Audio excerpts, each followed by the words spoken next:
You're listening to Experience This, a show about the emerging experience economy with your host, Tom Young.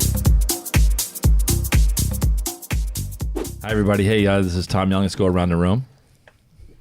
Wendy, that's a cue for you to say. And we also don't use our phones when we're recording. Wendy Azevedo. Okay. Sean. It's Karen. All right. Hey, thanks for everybody. Yeah, the phone down. Today we're gonna talk a little bit about go back to the title of the show, the Experience This. When we talk about the experience economy, Karen and I were talking about. I pulled up an old article out of Harvard Business Review that came out in 1998. So it was almost 21 years ago. And they really introduced this notion. It was probably discussed before that, but they talked about the experience economy. And there's been some subsequent articles written in it over time. McKinsey wrote some stuff recently. But what I found interesting about the Harvard Business Review article is they put a nice framework together to show how the economy evolves from the agrarian society to industrial to service to an experience economy. And the reason we wanted to talk about this today is because as we talk to people about this show and about the concept, it often requires a lot of explanation as, well, what do you mean by the experience economy? How is that different than this, that, and that? I always experience something. So they're confusing the word with the concept of the experience economy. So what we want to do today is just have a little bit of a discussion and help ground people in the concept of what is the experience economy and how does it differentiate from other aspects of the economy, really to then open people's eyes to the possibility of what could be coming next and how could we be in front of it to facilitate making it happen and then position ourselves well to capitalize on the shift in the economy, which I think is going to come in the next decade. Yeah. So, and then that's it. Karen, you want to say anything else? No, I think we were talking earlier, and you guys can see some of the charts that we've got pulled up on the screen.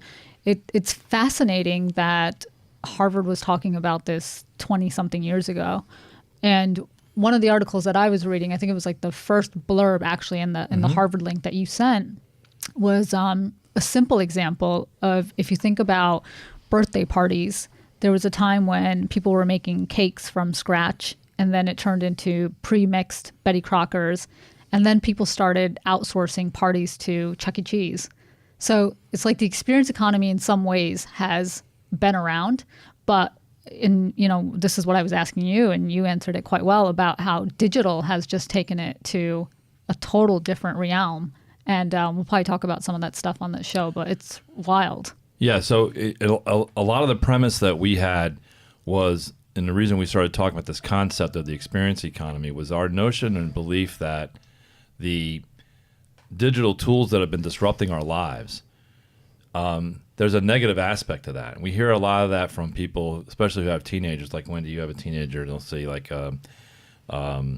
they get upset that their kids are constantly have their face planted in their phone. If they're at a family dinner, they're not paying attention.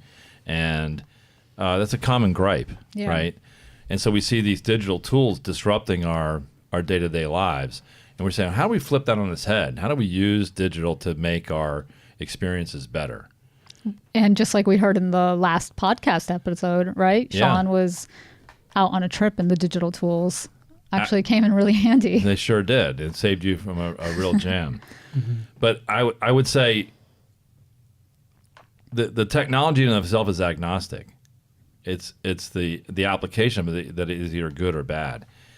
And so what we want to do is to help people think about this framework of the experience economy, which extends beyond the service economy. So up on the screen we have a classic consulting style chart. That's a 2-axis chart, and then it lays out the evolution of the economy.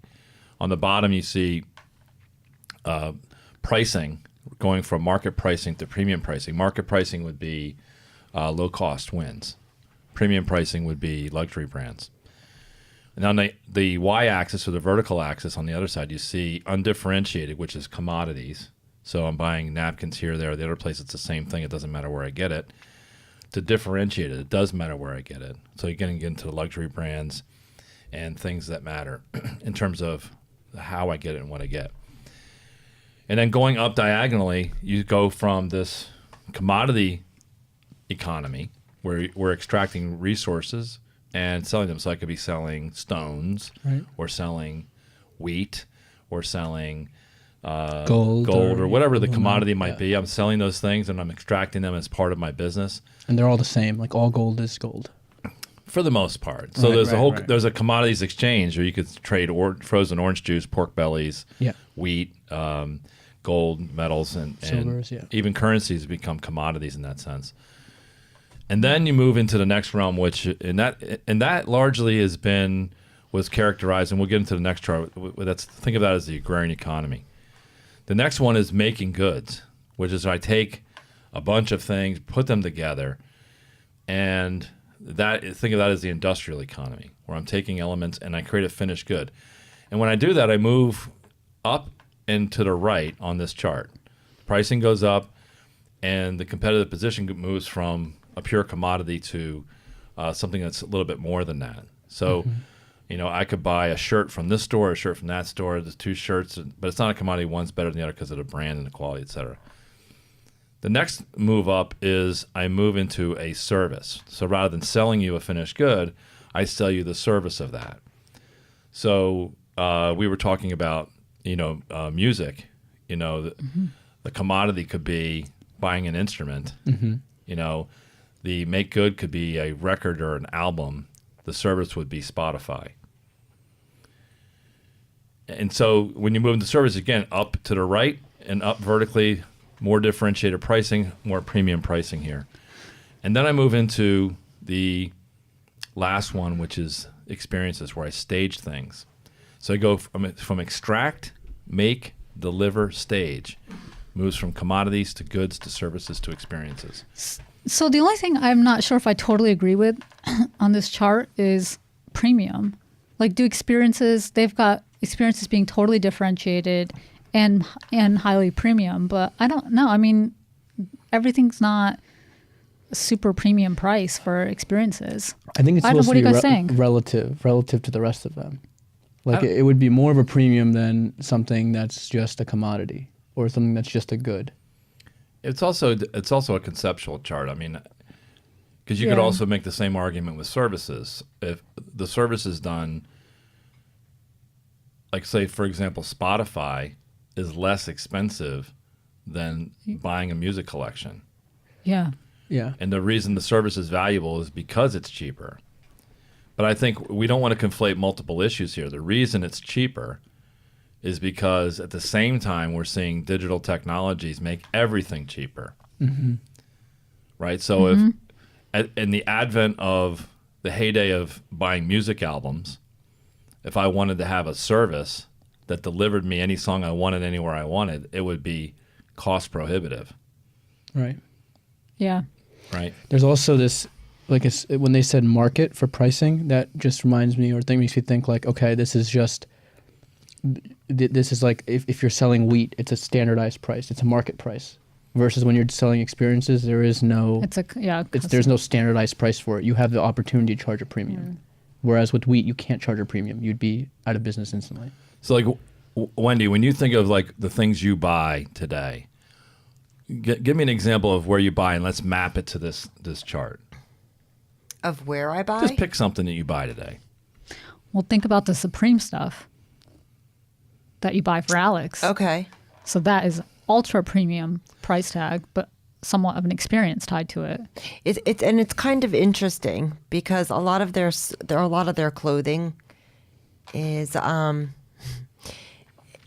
like cotton brands like Fruit of the Loom, for instance, the boxers.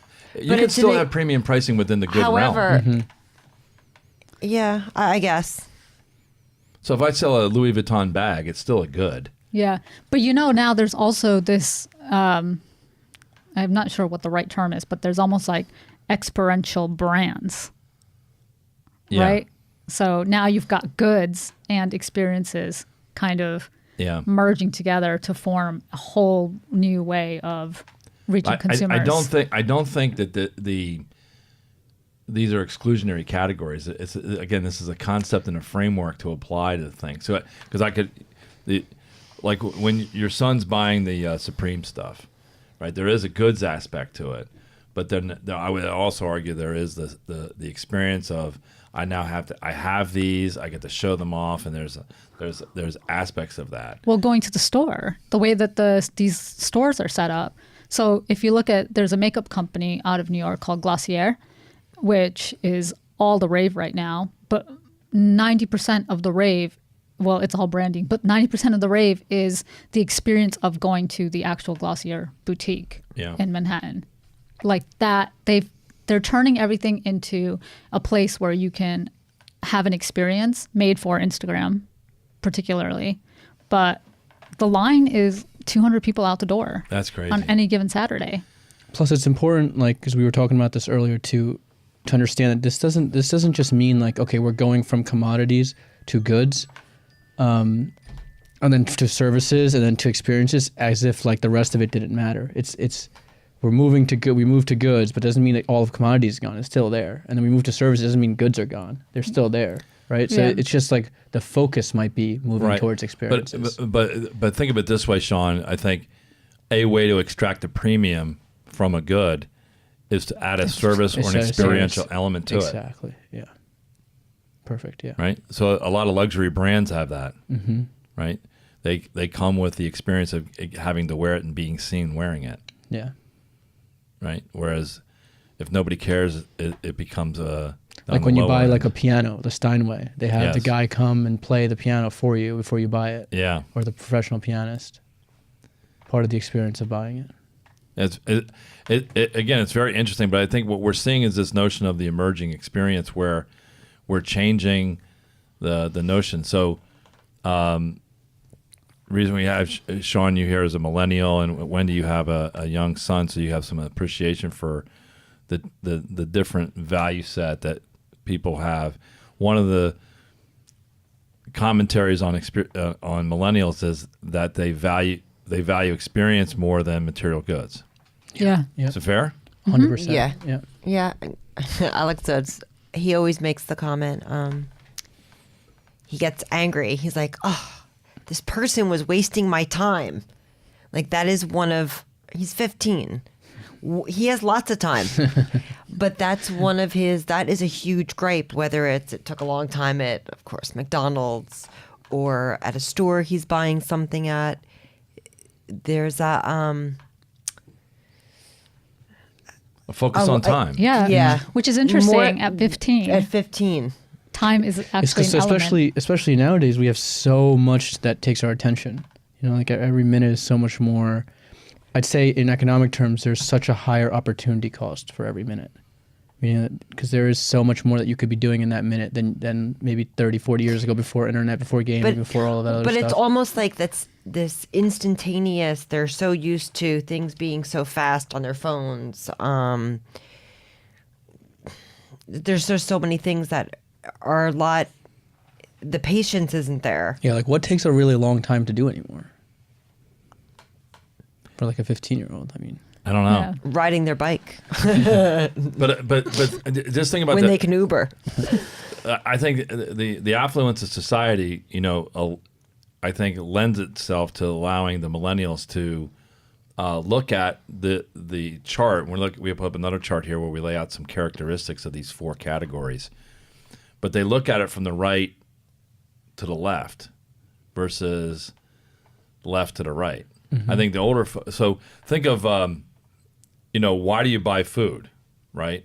And why do you organize it into different combinations to create, recipes and outcomes? And then why do you go to a restaurant, right? At the end of the day, the restaurant business is so different than it was, say, 100 years ago.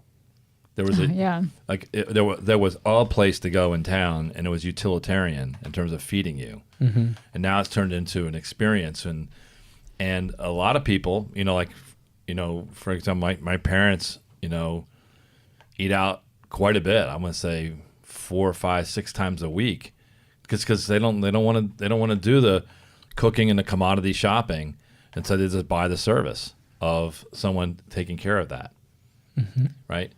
And now that's moving into, we were talking about something like Rainforest Cafe that overlays an experience onto the service of high visual stimulations, mostly for kids. Hibachi, things like that. But the underlying service doesn't have to be that good, and it typically isn't. Mm-hmm.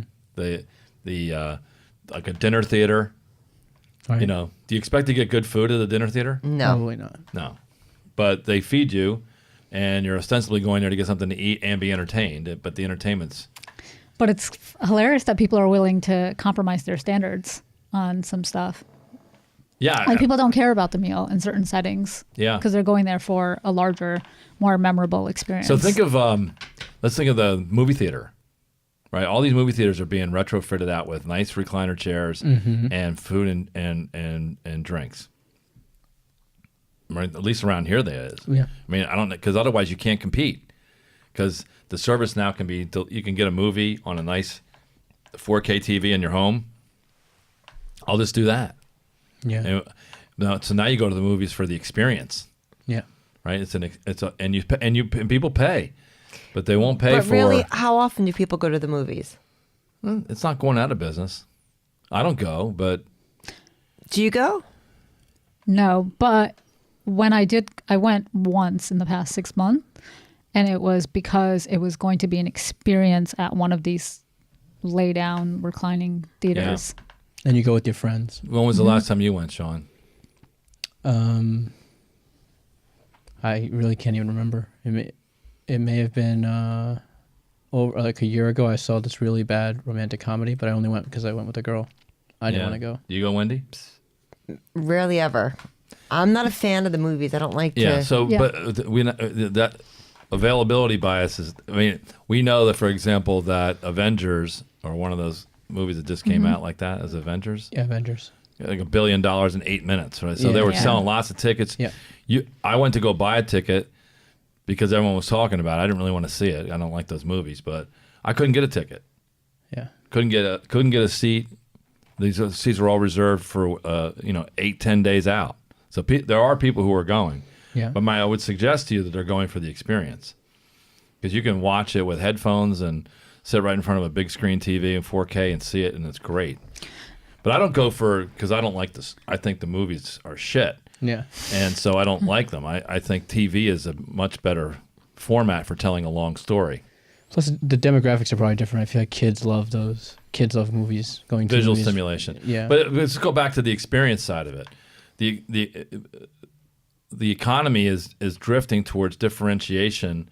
The price premium and the differentiation in the marketplace is the more you are to the right. So if you have a product or a good or service, if you can overlay an experience element to it, you're more likely to get price premium and higher demand because it's differentiated. Yeah, and the other thing that's interesting on this chart, that second from the bottom, it shows the buyer. You're actually now a guest of the experience versus the person who's like your role has changed a little bit. You're not really a user of the good. That's you're a perfect guest. one. The difference between service and experience, client to guest. Yeah. So we should think about in our consulting world starting to call people guests. Yeah. Rather than clients. We have, when we think of like a restaurant, like, well, that's the local. I have a local pub here, Dive Bar. They do bingo night, trivia night, and you go in there, the place is packed. Yeah. And people are going there for that experience. They can go buy a beer anywhere, right? Because it's at some level the beer is a good, right? And it's not really that differentiated. And so now they could go into, and they're doing an experience overlay, and it's helping with a bit. That's why they do live music at bars and stuff like that. Mm-hmm. But this may sound like very simple concepts, but I think firms that are in the service sector and firms that are selling goods, if they start to add an experiential component definitely to what they're doing. And so the challenge I think we have is to think through how can we help people think through augmenting their services or their goods with some experience. It's usually they're usually the most successful. Like, just speaking on some experience from like traveling for hostels and stuff, Yeah, sure, you can provide housing, that's a service. But the best hostels were without a doubt the ones with the best experiences, or the ones that are fostered those best experiences. And those are the ones that were always booked out, the ones that were charging a little bit more, and the premium wise, because people knew that I go here, I'm going to have an awesome experience. They cook dinners and they do like events and pub crawls and all this other stuff. I mean, you could just be a really lazy hostel, just have rooms and do nothing else, but... I do think it's also a bit of a challenging thing to do, because creating that right experience, it's not always that straightforward. No, for sure not. Because you're really trying to but yeah, get to a very, I mean, we're moving beyond the surface level of humanity now into like the deeper, like memories, connection, and this like under layer that's a little bit difficult, that I think. But I think of part of it is just having people think differently about what they're doing. Yeah. Because the first problem is it's really hard to execute it if you're not even thinking about the concept. Right. Yeah. Right. So the people who are doing the trivia night at the local pub or bingo night to try to drive incremental traffic on a slow night, they're probably not thinking of it in terms of an experience economy. Yeah, exactly. But when we think of why people go to places like that in the first place, you can start to distill out things you might want to consider doing when you go there. That's so true, because I was recently talking to someone that she's like moved here from the Netherlands and she's like studying or whatever, and I asked her like, oh, what do you do for fun? And she's like, oh, I do like trivia night at the bar. I'm like, I've never even considered that. And she's like, oh, it's like a good way to like meet people and like, just spend some time and waste some time or whatever. So the interests are like the reasoning why people do or go to these is what you got to tap into and see, okay, so she's there to like make friends, enjoy some time or just have a beer or whatever, be in a new environment away from work. What else would she like if that's her if those are her goals? Yeah, I mean, I definitely think companies need to be a little bit more thoughtful about this versus just slapping something on top and calling it an experience. Yeah, and by the way, to me, the ones that get it right, whether they trip into it or whether they do it by design, are very successful. So let me. I'm going to use restaurants because people, can relate to some of those because it's a service industry. The Cheesecake Factory. Why do you suppose that's always crowded? Versus, like, if you go to here in Bridgewater, at the Bridgewater Mall, McCormick and Schmick's is there. Yeah. And you can make an argument the food's different, but it's easy to get in there. And right next door, the Cheesecake Factory could have an hour wait to get in. Why do people do that?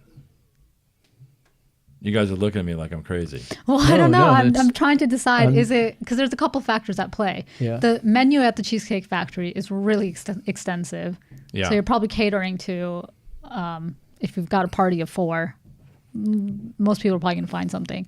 But second, I think the novelty of, oh my God, it's the place where I can go to get 40 different types of cheesecakes is, you're giving it that statement of something that you can actually affiliate it with. My girls like to go there, and we never order cheesecake. So I'm still, I don't know the answer to it. I've read some articles about one of the problems that people have at the cheesecake. I mean, here's some interesting things that are interesting about it. It takes an inordinate amount of time for people to order relative to other restaurants. And the reason is because the menu is so extensive. So you have the paradox of choice. And it affects the economics of the Cheesecake Factory. So one of the reasons why the line is a little bit longer is they don't turn their tables as fast. But it's part of their business model. They price that in, and I would argue not to change that. The second thing is, and maybe this is just the narcissistic culture, a tremendous amount of people take the pictures of the food that they eat and put it onto their social networks. But they don't necessarily do that at other places as much. So you're saying they do it more at the Cheesecake Factory? Right. And so if I were to think through and distill that, might suggest that the kinds of foods and the presentation and the choice and they create an atmosphere where that is part of the social experience. So when I'm going there, I'm likely to take a picture of what I'm getting, post it on my Facebook or Instagram account or whatever. And or if I go to like a regular restaurant, I'm just not going to do that. Why? Is it the branding of the Cheesecake Factory? Do you think people are like, well, if I post this and the next tag time, them? I would just say this: the next time you go there, just make note of how long it takes the party to figure out what they're going to order, and see if anyone takes a picture of the of what they're doing. I'm almost mixed on and look around.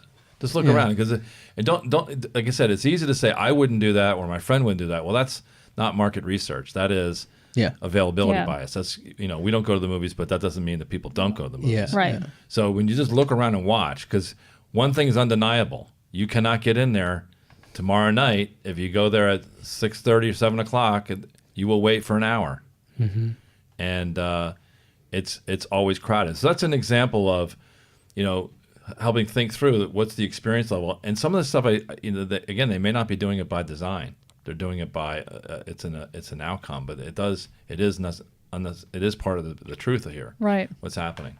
So let's think of like another restaurant theme for you New Yorkers. You have Italy. Yeah. Or Little Spain, which is right by. Now I compare those two. They're slightly different. Yeah. Right. So Italy is shopping and restaurants kind of mixed together in a highly immersive cultural theme of Italy. Mm-hmm. And they have a cooking class school there where you can take classes. That to me is the ultimate experience of doing this stuff. But they probably have wine tastings and other things like that, cheese tastings. Whereas Little Spain is part of the Hudson Yards, and I guess competing for time with other people in that complex. It's mostly just a lot of different variations of food and drink that you can get in different settings in that Little Spain area. But both are very good. Mm-hmm. They're experiential in nature, aren't they? I think they're both very immersive, definitely experiential. But you're right. I think Italy obviously has the real estate to be able to do a lot more with its space and probably draw people in a bit more than Little Spain does. So if we were to use the Harvard Business Review framework, we would say Italy is goods and services with an experiential overlay, whereas Little Spain is services with an experiential overlay.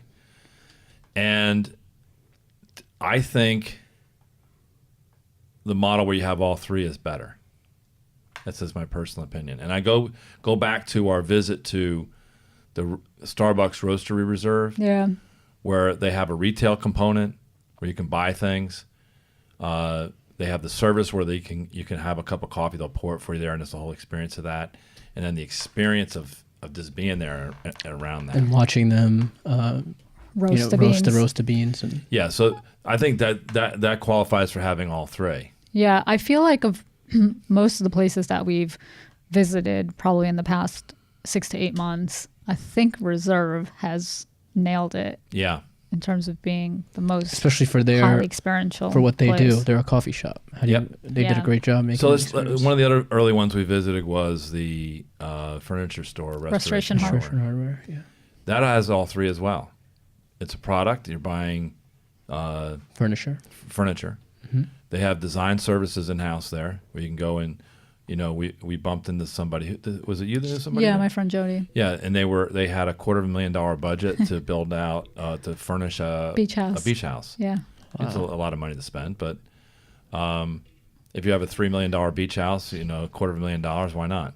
Yeah. You don't want to use IKEA to furnish it. No offense to IKEA. But, well, it's in the Hamptons, so. Yeah. All right. So quarter of a million might just be for the living room. But so they have goods, services, and then they have the experience where you can walk up and buy champagne, which we did. Yeah. And for $80 for it, you can walk around with a glass of champagne. So. Well, you get to sit on the furniture with your champagne and chat. That's true. So those couches were that was very all comfortable. three. Yeah. So I'm wondering if we start to decompose when we look at businesses and opportunities, the ones that bring all three components together are the ones that are going to be very successful. Mm-hmm. That sell something, that sell a service there and sell the experience. Yeah. Yeah. So anyway, the reason we did this show real quick was just to reacclimate people to what does it mean to be in the experience economy, help people think through what it is, and so they can look around what's important to them and the way they spend their money, where their friends spend their money, and just be observant. Exactly. As to what. Just take notice. Take notice. And by the way, I find it fun to do that. It's fun to talk about it with other people and say, what do you think about this? Do you think this is an experience or a service, and what's going on with that? And it makes your the mundane a little bit more interesting as you do that. Like 30, 40 years ago, there was no way there's a furniture store that has champagne. No. Or even the design service. Yeah. Or furniture even being associated as a furniture shop being associated as a destination to go. Yeah. We went there with absolutely zero intention of buying furniture. Yeah, we went there because it was a cool place to go check out. Place to go. Yeah. They've totally changed the entire association. Yeah. Which is awesome. Yeah, I mean, you and I we went into that Lexus experience. Yeah. I don't know if they were selling anything, but they were certainly promoting and selling their cars concept there. They had a restaurant, and it was definitely a cool experience. I think the more that you can make a place a destination, a place where you can actually get people to show up, is, I mean, it seems to be really doing really well for companies. Yeah. So anyway, as the weekend approaches here and we go through this, and make some observations of where you start to see the experience component really brought into a business model that made them much more successful, because I think that's going to be the key to grabbing what I think is this larger and larger demographic of millennials and post-millennials who are commanding more and more of the spend in the discretionary economy. And so I think firms that address this well are going to be the firms that are successful, and the ones who ignore it will do so at their own peril. Yeah. So it's good. Well, thanks, everybody. Thanks. All right, see you. Everybody. Thank you. Hey, thanks for listening to the show. Karen, I think you were supposed to say that. Yeah, thanks. I'll take it from here. All right, well, we got to do this is the new Outcast. Oh, the outro. The outro. I think Outcast is a new word. All right, outro. We're doing a new outro. We got to cover a few things. All right. One is what? Subscription. Do you subscribe through? We want people to subscribe to this, not just listen to it occasionally. Okay, yeah. Check us out. The second thing is nothing's better than what? A 5-star rating. Always 5 stars. Got to give us the 5 stars because we get better search outcomes. And the last thing is comments. We need those. Yeah, we need your feedback. We want to know what people are thinking. So you can check us out. The best way to do it, if you're not sure, some people don't know how to do it, go to our website. You can check it out. We'll have a full set of instructions. So whatever app you're using. Most people use, what do you use, Karen? I use Spotify. You do? Yeah. So we have Spotify, we have iTunes, YouTube. There's a whole bunch of, whatever you use, we have it. And if we don't have it, let us know, and we'll try to figure out how to get it. We can send you a paper-based instruction. Actually, we do have paper-based instructions, even though that's a fun inside joke to our team. So anyway, Thanks for listening, and check us out on our next shows. Thanks. See ya.